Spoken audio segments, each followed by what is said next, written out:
মাহমুদ ভাই, যে ভারত পাকিস্তানের একটা খুবই নাজুক পরিস্থিতি। আকাশসীমা এক গ্রুপ বন্ধ করে দিয়েছে, আরেক গ্রুপ সিন্ধু নদের পানির প্রবাহের যে চুক্তি সেটি বন্ধ করে দিয়েছে। তো সব মিলিয়ে টান উত্তেজনা। আ এর কি প্রভাব বাংলাদেশে আপনি দেখেন, বা এই মুহূর্তে বাংলাদেশের আসলে অবস্থানগত কৌশল কি হওয়া উচিত?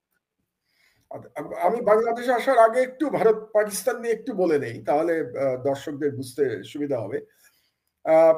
যে টান উত্তেজনা তৈরি হয়েছে, এতে কিন্তু আমি মনে করি ভারত লাভবান হয়েছে, ভারতের সরকার লাভবান হয়েছে। আমি ভারত বলবো না, মোদী সরকার লাভবান হয়েছে। কারণটা বুঝাই আপনাকে আমি। কারণ মোদী সরকার, আপনি জানেন যে মুসলমানদের ওয়াকফ বিল নিয়ে মোদী সরকার একটু বিপদের মধ্যে ছিল। ওয়াকফ বিলের মাধ্যমে মোদী যেটা চাচ্ছিল যে সেই শত শত বছর ধরে মুসলমানদের যে সম্পত্তিগুলো ছিল বিভিন্ন কাজে, যেমন ধরেন মাদ্রাসা কিংবা মসজিদে যে সব সম্পত্তি দান করে গেছে আগের মানুষজনেরা, সেই সম্পত্তিগুলো দখল করার একটা প্রক্রিয়া শুরু করেছিল মোদী সরকার। কিন্তু সেটা সুপ্রিম কোর্টে গিয়ে আটকে গেছে, এবং এই ইস্যুটা নিয়ে মোদী সরকার খুবই বিব্রত করা পরিস্থিতিতে পড়েছিল। এবং আপনাকে বলে রাখি, এটা সুপ্রিম কোর্ট ওই বিলটাকে স্টে করেছে। মানে ওয়াকফ সম্পত্তি কেড়ে নেওয়ার যে বিল পাশ করেছিল মোদী সরকার পার্লামেন্টে, সেটা স্টে করেছে, এবং আগামী মাসের সম্ভবত 6 তারিখে এটা নিয়ে শুনানি হওয়ার কথা ভারতীয় সুপ্রিম কোর্টে।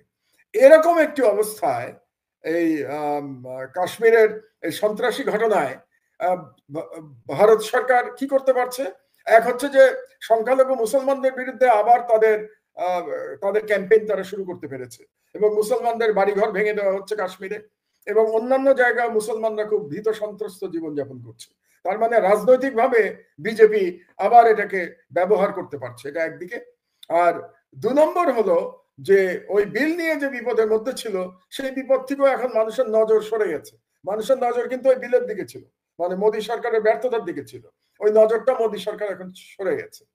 তো সরে এখন পাকিস্তানের সাথে একটা যুদ্ধংদেহী অবস্থায় চলে এসছে মোদী, এবং অত্যন্ত বেআইনি ভাবে সেই সিন্ধু নদীর সাথে যে পানি চুক্তি সে বন্ধ করে দিয়েছে, স্থগিত করেছে ইন্ডিয়া। 1960 সালের পানি চুক্তি সে এটাকে স্থগিত করেছে। কিন্তু আমার যেটা ধারণা, যে ইন্ডিয়া পাকিস্তানের মধ্যে যুদ্ধ কিন্তু হবে না। কেন যুদ্ধ হবে না আমি আপনাকে বলি। কারণ দু দলেরই অ্যাটমিক বোমা রয়েছে, আণবিক বোমা রয়েছে দু দলের কাছে, এবং যখন দুটো রাষ্ট্রের কাছে আণবিক বোমা থাকে, তখন আপনি দেখবেন সেই দুই রাষ্ট্র কখনো একে অপরের সাথে সর্বাত্মক যুদ্ধে জড়ায় না। কারণ আণবিক বোমার যে যুদ্ধ, সেই যুদ্ধে কিন্তু কেউই বিজয়ী হয় না, দুই দলই পরাজিত হয়। ধ্বংস হয়ে যাবে। তো ধরেন পাকিস্তান অ্যাটম বম মারলো ইন্ডিয়ার উপরে, ইন্ডিয়া আবার মারলো পাকিস্তানের উপরে, তো দুই দেশই তো ধ্বংস হয়ে যাবে। শুধু দুই দেশ কেন, পুরো দক্ষিণ এশিয়া ধ্বংস হয়ে যাবে। কাজে যুদ্ধ যতটা আপনি দেখছেন, আসলে আমার মনে হয় না যুদ্ধ পর্যন্ত এটা গড়াবে। একটু সীমান্তে গোলাগুলি হতে পারে, দুই দলেরই 2-4 জন সৈনিক কি বিমান বাহিনীর পাইলট টাইলট মারা যেতে পারে, কিন্তু যেটাকে আমরা সর্বাত্মক যুদ্ধ বলি, সেটা হবে না বলেই আমার ধারণা। এটা গেল পাকিস্তান ইন্ডিয়া প্রসঙ্গ। এখন বাংলাদেশে কি হচ্ছে দেখেন। বাংলাদেশের দুটো বিপদ হয়েছে। একটা হচ্ছে ইন্ডিয়াতে এখন এর আগে থেকেই বাংলাদেশ বিরোধী প্রচারণা চলছিল, হাসিনার পতনের পর থেকেই সেই প্রচারণা ইদানিং বেড়ে গেছে।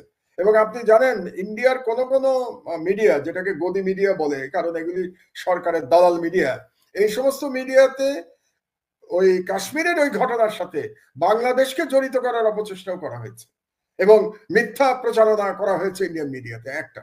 এবং বাংলাদেশে নাকি এখন কথিত বাংলাদেশিদের উপরে তাদেরকে গ্রেফতার করা হচ্ছে। আজকেরই খবর আপনাকে বলি, মোর দ্যান 1000-এর উপরে কথিত বাংলাদেশিকে গ্রেফতার করেছে ভারত, যাদেরকে বলা হচ্ছে যে তারা নাকি পাসপোর্ট ভিসা ছাড়া ভারতে গিয়ে অবস্থান করছিল। কেন করছিল আমি জানি না, কিন্তু বাংলাদেশের বিরুদ্ধে একটা সর্বাত্মক প্রচারণা ইন্ডিয়া শুরু করেছে। 1।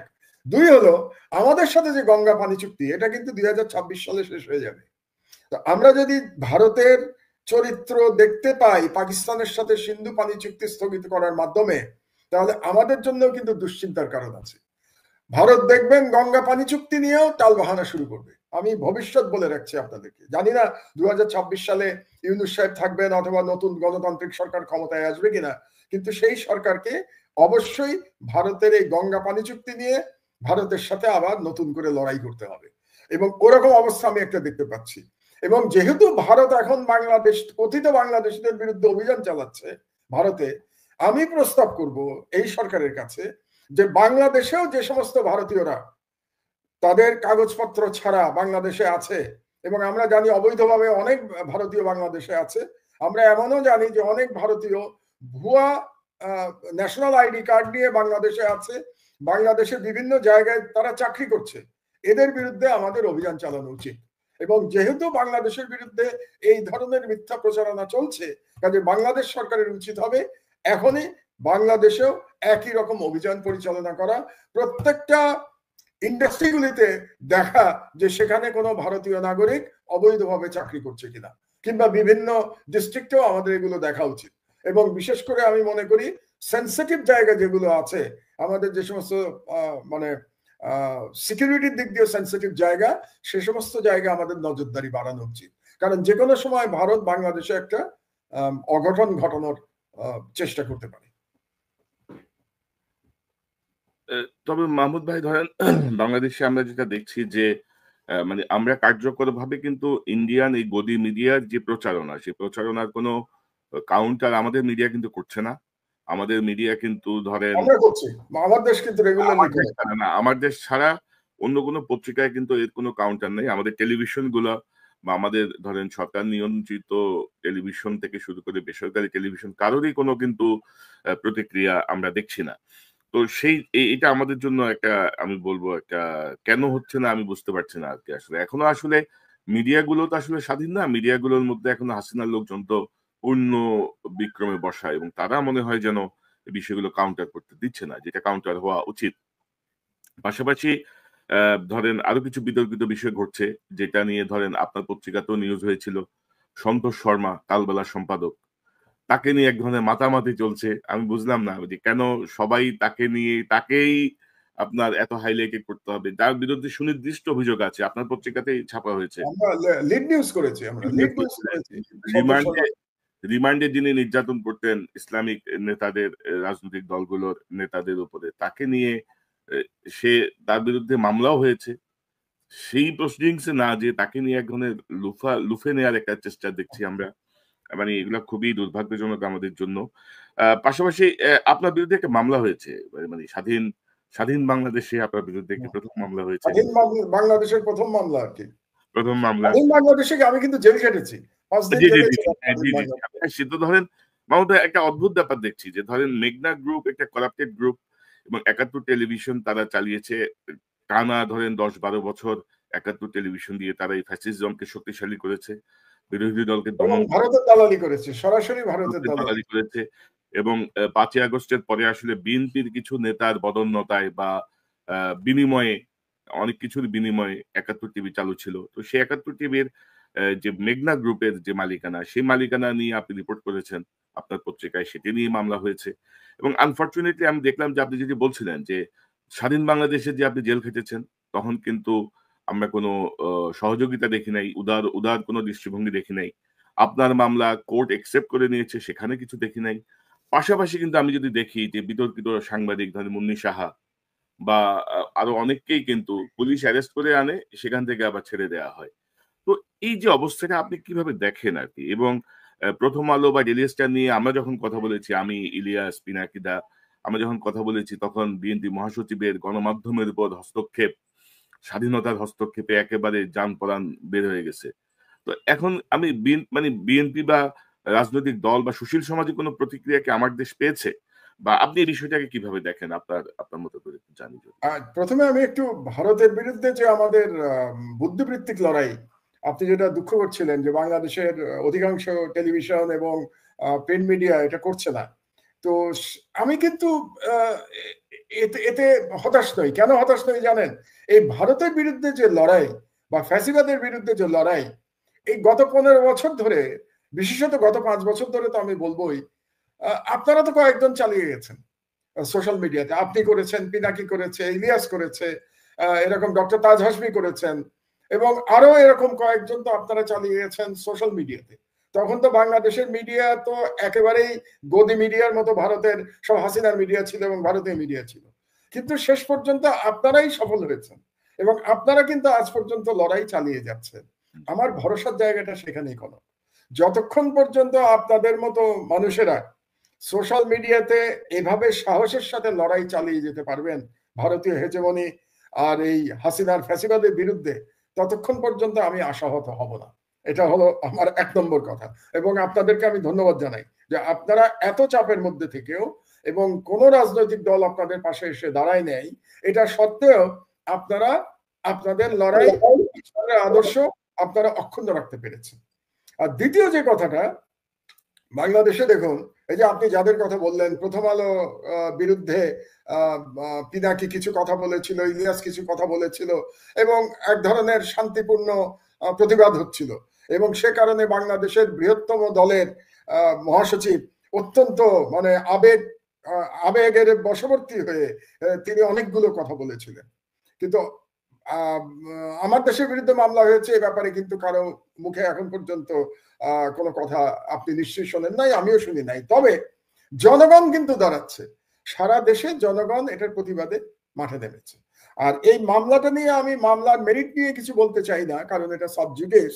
শুধু আপনাকে একটা কথা বলে রাখি, আমরা যে নিউজটা ছাপিয়েছি মেঘনা গ্রুপের বিষয়ে, সেটা কিন্তু সরকারি নথি থেকে, আমরা কোনো কমেন্ট করি নাই, মানে কোন সাংবাদিকের কোনো কমেন্ট সেই নিউজের মধ্যে নাই। প্রত্যেকটা ইনফরমেশন সরকারি নথি থেকে আমরা কোট করেছি, যেটা সাংবাদিকের দায়িত্ব। যে সরকার মেঘনা গ্রুপের বিরুদ্ধে তদন্ত চালাচ্ছে, তো আপনি একজন সাংবাদিক হিসেবে কনক, আপনি খুব পুরনো সাংবাদিক, বাংলাদেশের কোন গ্রুপের বিরুদ্ধে সরকার যদি তদন্ত চালায়, তো আপনি সেটা প্রকাশ করবেন না আপনার মিডিয়ায়? এটা তো আপনার কর্তব্য প্রকাশ করা। এই প্রকাশ করার জন্য আমার দেশের বিরুদ্ধে, আমার বিরুদ্ধে এবং আমার কলিগদের বিরুদ্ধে মামলা হয়েছে। তা আমাকে তো মামলার ভয় দেখিয়ে লাভ নাই।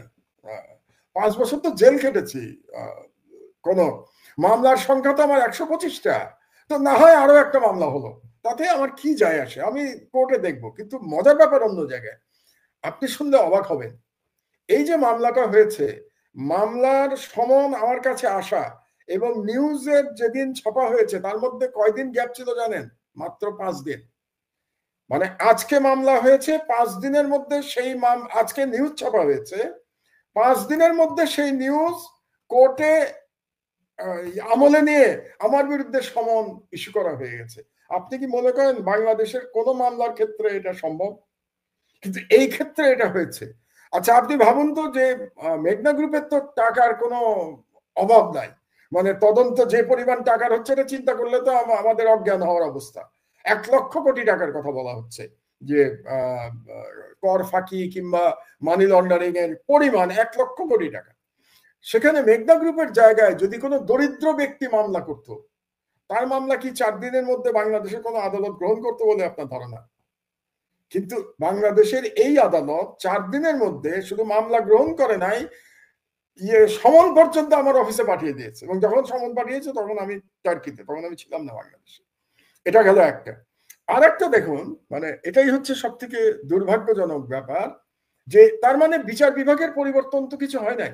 এখনো তো বিচার বিভাগ শক্তিশালী মানুষের কথায় ওঠে আর বসে, তা না হলে তো এই ধরনের কাজ হতে পারতো না, 5 দিনের মধ্যে সমন ইস্যু হয়ে যেত না, তাই না? এবং এবং আরো ব্যাপার আছে। এই আপনি কি করবেন? আপনি যদি কোনো মানে নিউজে আপনি আপত্তি থাকে, তাহলে প্রথম কি করবেন? আপনি প্রতিবাদ পাঠাবেন। সেই প্রতিবাদ ছাপা না হলে আপনি কি করবেন? আপনি প্রেস কাউন্সিলে যাবেন। প্রেস কাউন্সিলে যদি বিচার না পান, তাহার পরে আপনি আদালতে যাবেন। এটাই তো সিস্টেম, আমরা তো তাই জানি। অবাক হবেন শুনলে, এই নিউজের কোনো প্রতিবাদ কিন্তু আসে নাই আমাদের কাছে। প্রতিবাদ আসার আগেই মামলা রুজু হয়ে গেছে। শুধু মামলা রুজু হয় নাই, মামলা অ্যাকসেপ্টেড হয়ে গেছে, মামলা কগনিজেন্সে নিয়ে সমন ইস্যু হয়ে গেছে। কোর্ট থেকেও জিজ্ঞাসা করা হয় নাই যে আপনি কি প্রতিবাদ দিয়েছেন? তো প্রতিবাদ দিলে প্রতিবাদ কোথায়? এটা হচ্ছে বাংলাদেশের বিচার বিভাগের অবস্থা।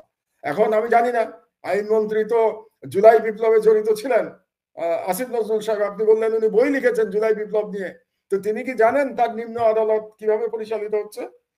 তো আমি আশা করি তিনি না জেনে থাকলে তিনি খবর নেবেন যে কিভাবে 4 দিনের মধ্যে আমার দেশের বিরুদ্ধে মামলা গ্রহণ করা হলো।